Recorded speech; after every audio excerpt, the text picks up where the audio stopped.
Welcome to the Secrets of the Bible channel. Jacob was traveling from his home.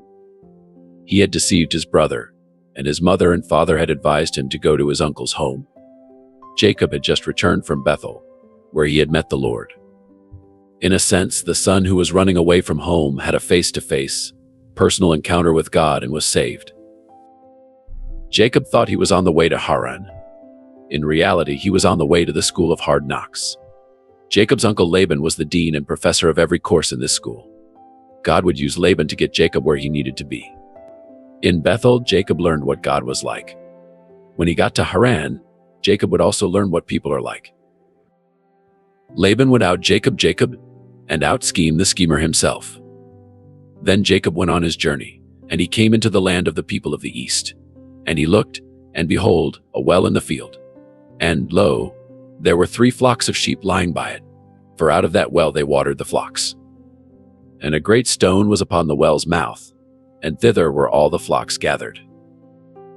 And they rolled the stone from the well's mouth and watered the sheep, and put the stone again upon the well's mouth in its place. And Jacob said unto them, My brethren, whence be ye? And they said, Of Aaron are we. And he said to them, Know ye Laban the son of Nahor? And they said, We know him. And he said unto them, Is he well? And they said, He is well. And behold, Rachel his daughter cometh with the sheep. And he said, Lo, it is yet high day, neither is it time that the cattle should be gathered together. Water ye the sheep, and go and feed them. And they said, We cannot until all the flocks be gathered together, until they roll the stone from the well's mouth. Then we watered the sheep. And while he yet spake with them, Rachel came with her father's sheep, for she kept them.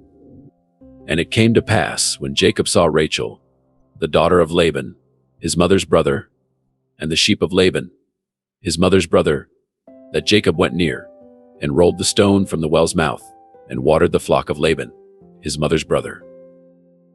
And Jacob kissed Rachel, and lifted up his voice, and wept. And Jacob told Rachel that he was her father's brother, and that he was Rebekah's son.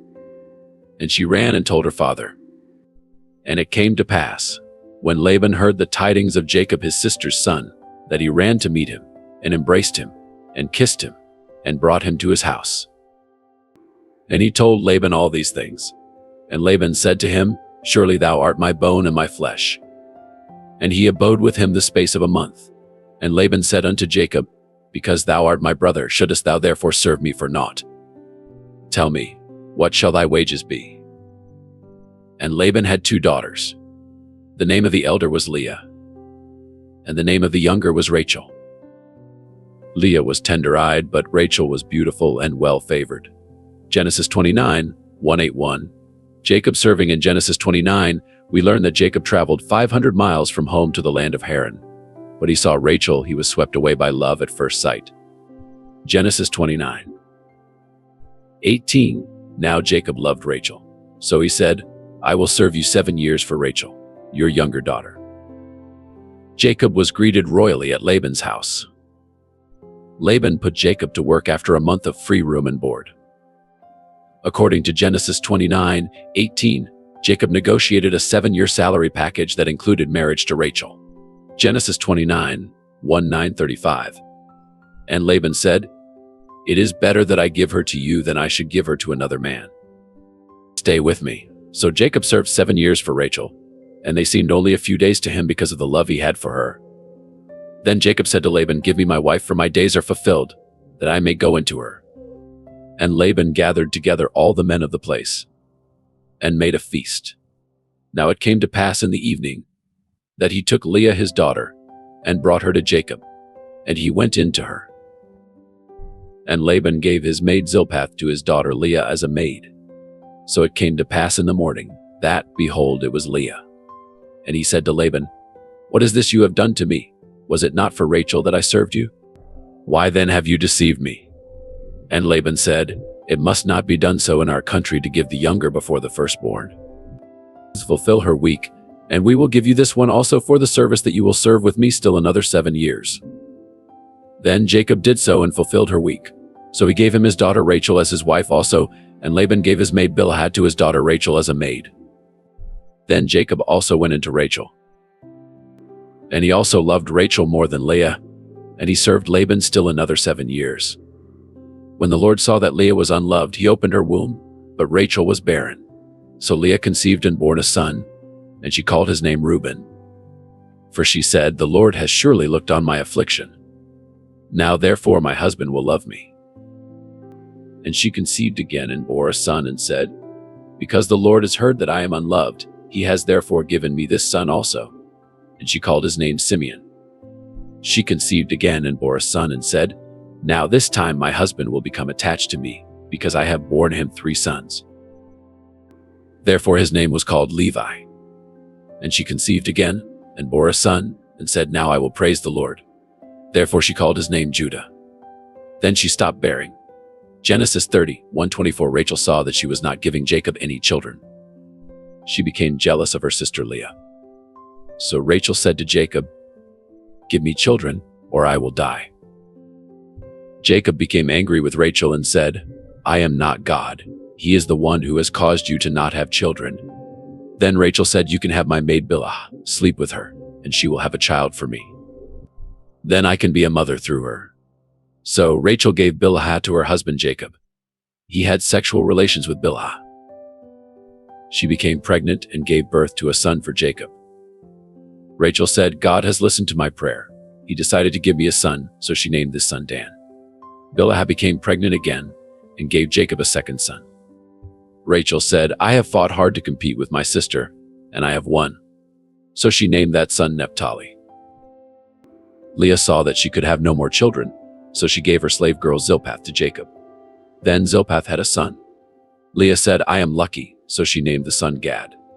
Zilpah gave birth to another son. Leah said, "I am very happy. Now women will call me happy." So she named that son Asher.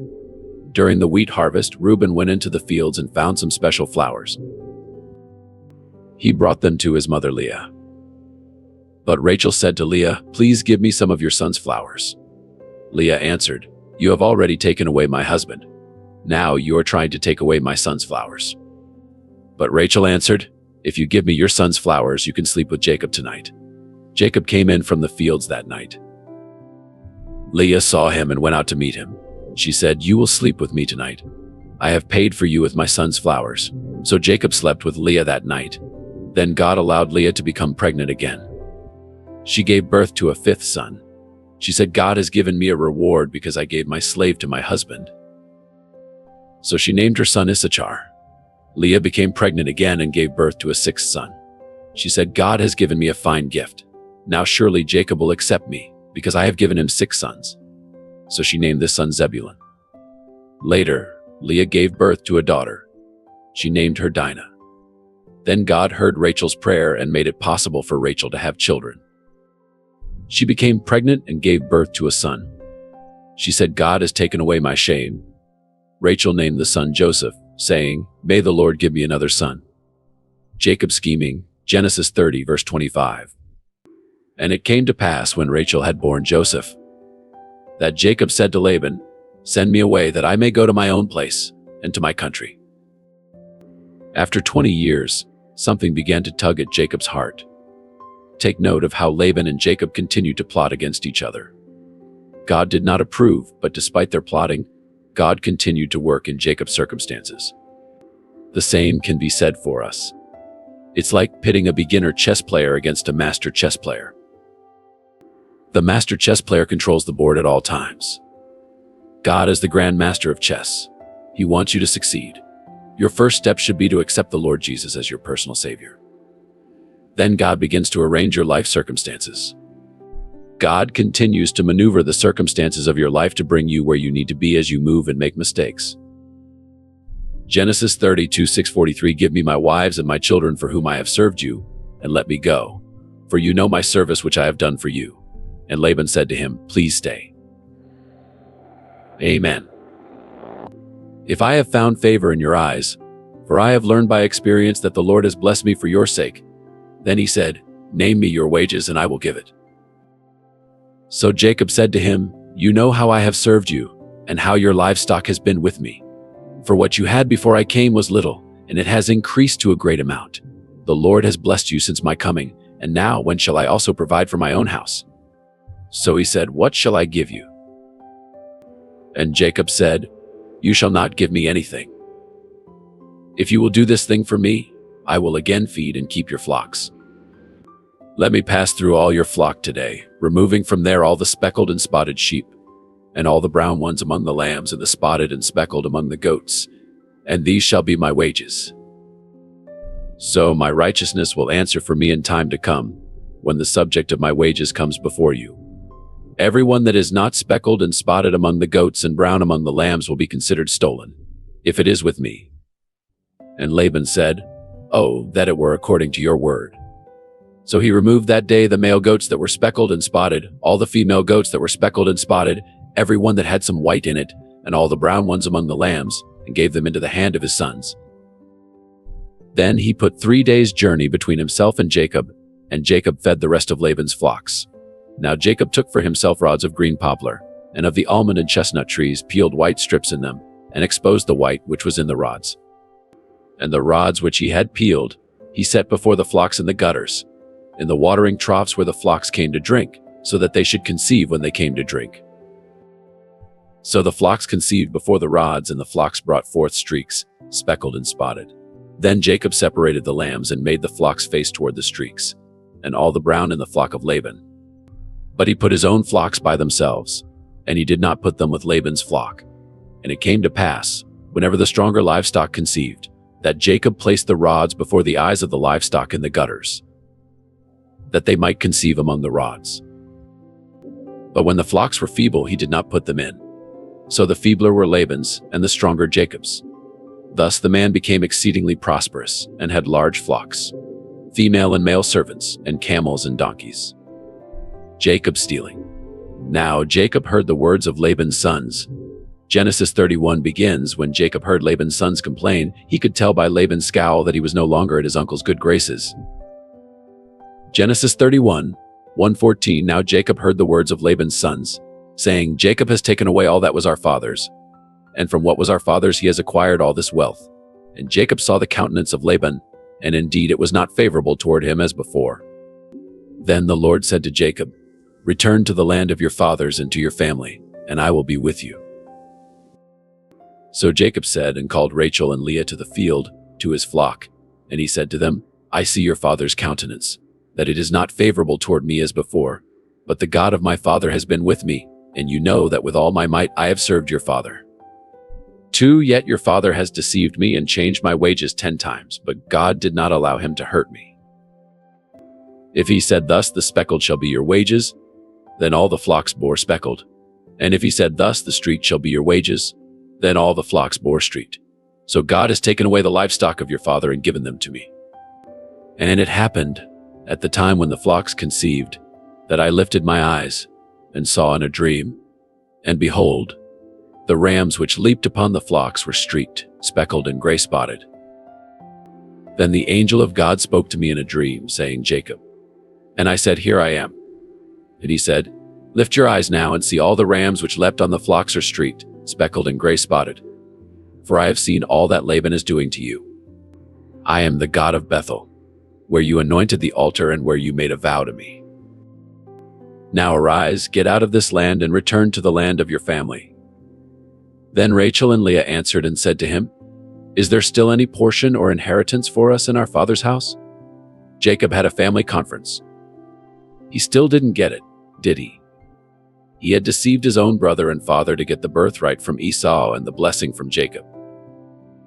But he still didn't see himself in the mirror of Laban in front of him. Isn't it true that we're often the same?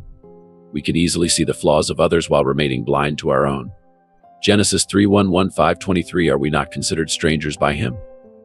Or he has sold us, and also completely consumed our money. For all these riches which God has taken from our father are really ours and our children's. Now then, whatever God has said to you, do it. Then Jacob rose and set his sons and wives on camels, and he carried away all his livestock and his possessions which he had gained, his acquired livestock which he had gained in Paddan Aram, to go to his father Isaac in the land of Canaan. Now Laban had gone to shear his sheep, and Rachel had stolen the household idols that were her father's. And Jacob stole away, unknown to Laban the Syrian, in that he did not tell him that he intended to flee. So he fled with all that he had. He rose and crossed the river and headed toward the mountains of Gilead. And Laban was told on the third day that Jacob had fled. Then he took his brethren with him and pursued him for 7 days' journey, and he overtook him in the mountains of Gilead. Rachel and Leah agreed to follow their husband's lead in a rare moment of cooperation. Before they took advantage of Laban's absence and left, however, Rachel stole his household idols. Genesis 3:1-24. But God had come to Laban the Syrian in a dream by night, and said to him, "Be careful that you speak to Jacob, neither good nor bad." Meanwhile, God appeared to Laban in a dream and told him, "Don't mess with Jacob." Laban confronted Jacob about his sudden departure and the missing household idols when he overtook him. Rachel was perched on top of the idol she had stolen. Consider that Laban's gods were being treated as if they were furniture. Some deities, is it possible for your gods to be stolen or lost? Some deities. That, however, was the source of Laban's dissatisfaction. Genesis 31:24-41. But God had come to Laban the Syrian in a dream by night, and said to him, "Be careful that you speak to Jacob, neither good nor bad." So Laban overtook Jacob. Now Jacob had pitched his tent in the mountains, and Laban with his brother pitched in the mountains of Gilead. And Laban said to Jacob, "What have you done, that you have stolen away unknown to me, and carried away my daughters like captives taken with the sword? Why did you flee secretly and steal away from me, and not tell me? For I might have sent you away with joy and songs, with timbrel and harp, and you did not allow me to kiss my sons and my daughters. Now you have done foolishly in so doing. It is in my power to do you harm. But the God of your father spoke to me last night, saying, 'Be careful that you speak to Jacob neither good nor bad.' And now you have surely gone because you greatly long for your father's house. But why did you steal my gods?" Then Jacob answered and said to Laban, "Because I was afraid. For I said, perhaps you would take your daughters from me by force. With whomever you find your gods, do not let him live. In the presence of our brethren, identify what I have of yours and take it with you." For Jacob did not know that Rachel had stolen them. And Laban went into Jacob's tent, into Leah's tent, and in the two maids' tents, but he did not find them. Then he went out of Leah's tent and entered Rachel's tent. Now Rachel had taken the household idols, put them in the camel's saddle, and sat on them. And Laban searched all about the tent, but did not find them. And she said to her father, "Let it not displease my lord that I cannot rise before you, for the manner of women is with me." And he searched, but did not find the household idols. Then Jacob was angry and rebuked Laban. And Jacob answered and said to Laban, "What is my trespass? What is my sin that you have so hotly pursued me? Although you have searched all my things, what part of your household things have you found? Set it here before my brethren and your brethren, that they may judge between us both. These 20 years I have been with you. Your ewes and your female goats have not miscarried their young, and I have not eaten the rams of your flock. That which was torn by beast I did not bring to you, I bore the loss of it. You required it from my hand, whether stolen by day or stolen by night. There I was. In the day the drought consumed me, and the frost by night. And my sleep departed from my eyes. Thus I have been in your house 20 years. I served you 14 years for your 2 daughters and 6 years for your flock.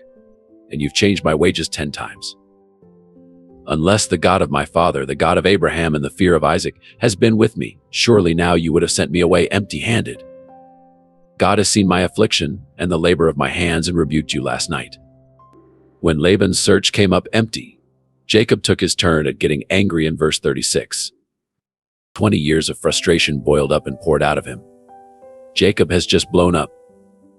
In verse 41, he thanked God for preserving and protecting him while he was in Laban's house. Genesis 31:43-55, and Laban answered and said to Jacob, "These daughters are my daughters, and these children are my children, and this flock is my flock. All that you see is mine. But what can I do this day to these daughters, or to their children whom they have borne?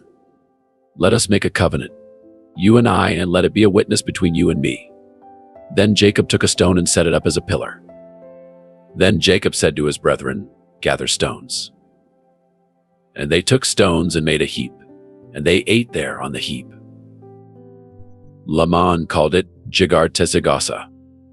But Jacob called it Gilead, and Laban said, "This heap is a witness between you and me this day." Therefore its name was called Gilead, also Mitzpad, because he said, "May the Lord watch between you and me, when we are absent one from another, if you inflict my daughters, or if you take other wives besides my daughters, although no man is with us. See, God is witness between you and me." Then Laban said to Jacob, "Here is this heap, and here is this pillar, which I have placed between you and me. This heap is a witness, and this pillar is a witness, that I will not pass beyond this heap to you, and you will not pass beyond this heap and this pillar to me for harm. The God of Abraham, the God of Nahor, and the God of Nahor, and the God of their father judged between us." And Jacob swore by the fear of his father Isaac. Then Jacob offered a sacrifice on the mountain, and called his brethren to eat bread. And they ate bread and stayed all night on the mountain. And early in the morning Laban arose, kissed his sons and daughters, and blessed them. Then Laban departed and returned to his place. Laban and Jacob then made a covenant that basically states, "This altar we're building means the Lord will keep his eyes on you, while I also keep my eyes on you." As the episode came to a close, God was still sanctifying Jacob. God takes everything that comes into your life and works it all together for good. That is his intention. How you respond will determine how much good God can bring into your life.